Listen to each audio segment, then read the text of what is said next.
Hi guys, Mr. Tanner here, back in my shed again, bringing you another video, this time about Roman theatre.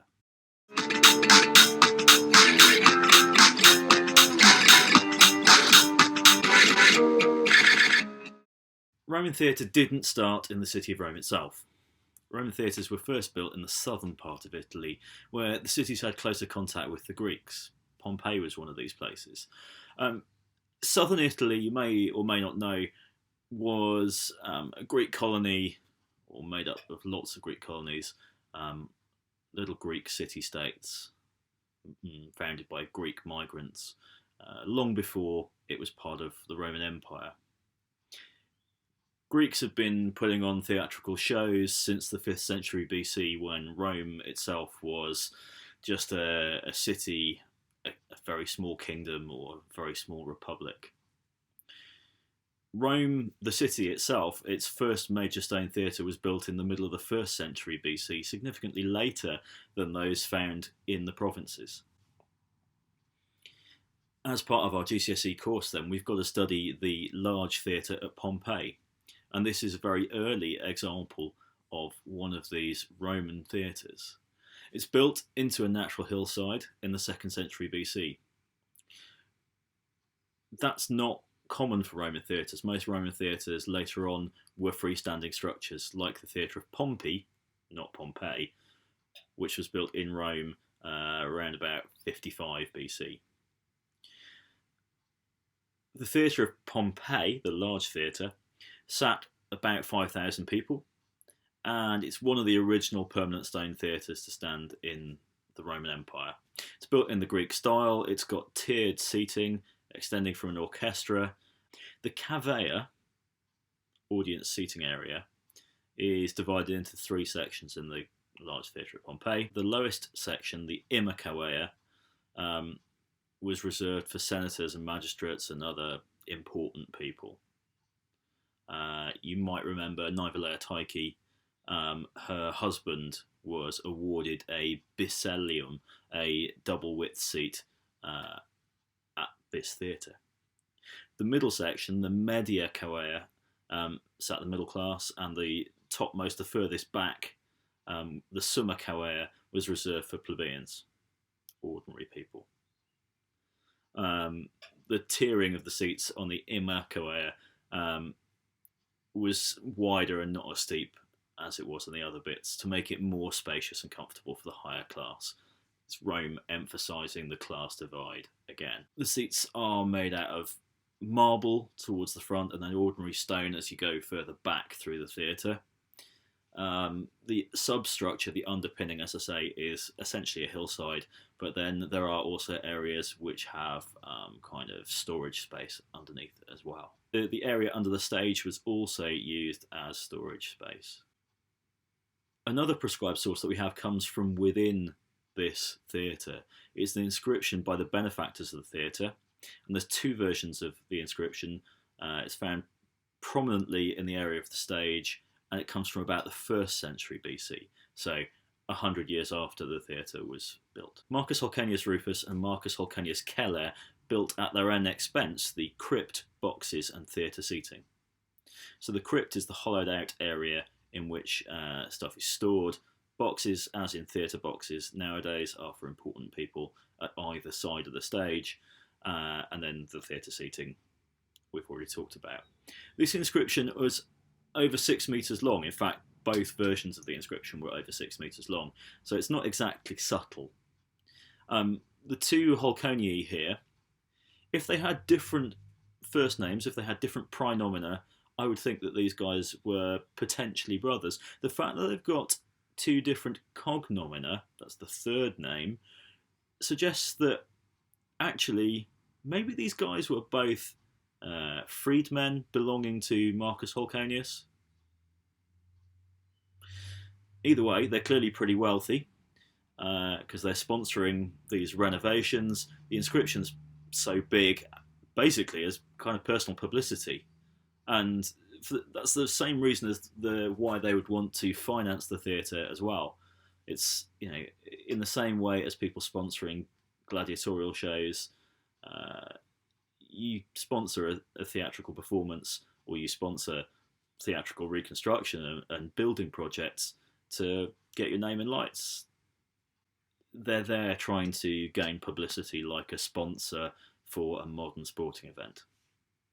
In terms of what was put on, we don't exactly know which plays were performed in the large theatre at Pompeii, but we can be certain that theatre was popular in the city. There's loads of mosaics and frescoes and bits of graffiti that have been found in Pompeii which depict events at the theatre.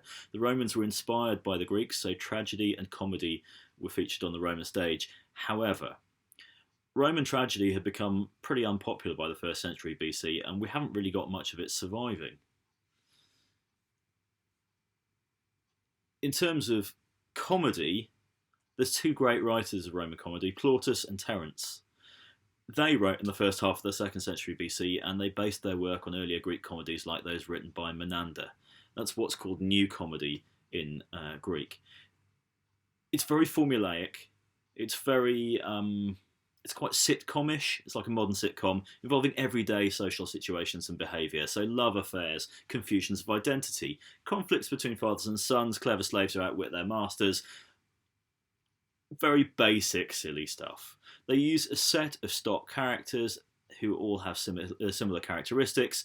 So there's a sycophant, a flatterer, a guy who tries to suck up to others, a lecherous old man who's always interested in the young lady characters, a boastful, proud soldier, a clever slave who, despite being the supposedly stupid one, the one that everyone looks down upon, he's the one who sorts out all the problems. Often there's a young man who's fallen desperately in love with the wrong sort of person, and then it turns out that the young lady that he's fallen for isn't a slave girl, isn't a prostitute, but she's actually some wealthy and high status woman who's been kidnapped at birth.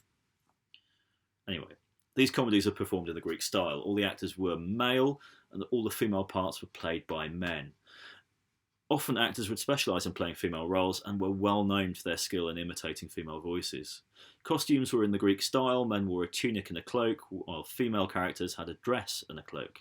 In addition, actors carried props to help show their role, so a cook might carry a pan and an old man would hold a walking stick. Actors used masks to help show their role. These covered the whole face and often had hair attached to help show the character. So old men usually had white hair, younger characters had darker hair, slaves would have outrageous hair, maybe ginger hair, to show that they were perhaps of foreign origin. These masks allowed actors to play multiple roles and might also have helped to amplify their voice.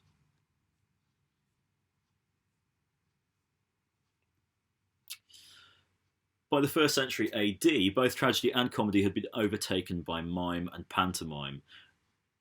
These have nothing to do with modern theatrical performances which have the same names. So Roman pantomime was more like modern ballet or opera, and Roman mime was more like modern farce or rude comedy.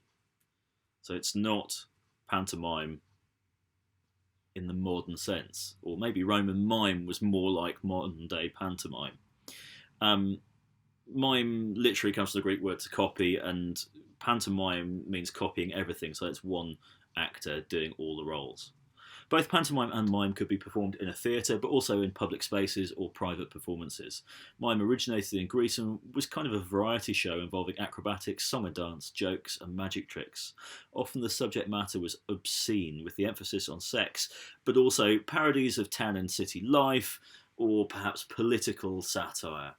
Some of the plots include kidnappings, cuckoldry, where a man's wife cheats on him, and lovers hidden in boxes or hidden away in wardrobes trying to avoid being caught or whatever. Mime was essentially a less highbrow form of comedy.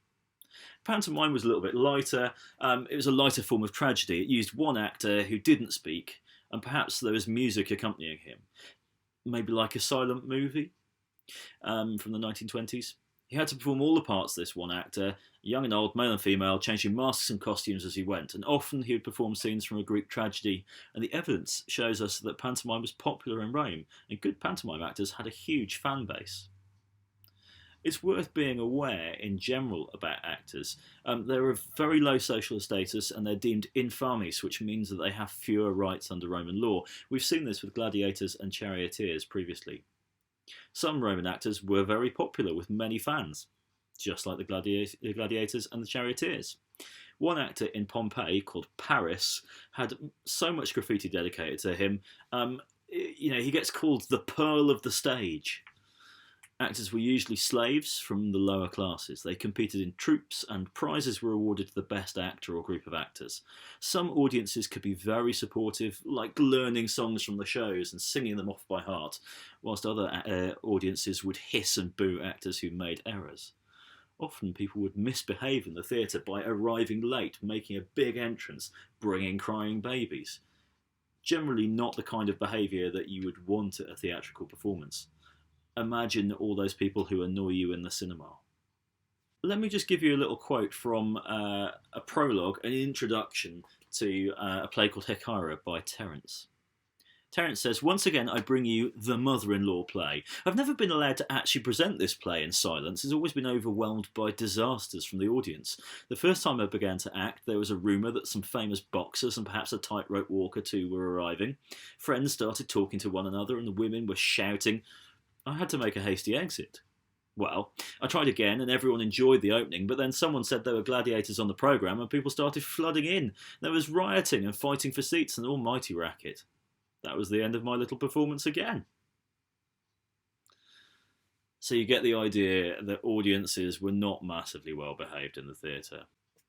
Okay, I hope that forms a useful, helpful introduction to Roman theatre and allows you to get underway with some questions or with some written work. Okay, see you later. Bye now.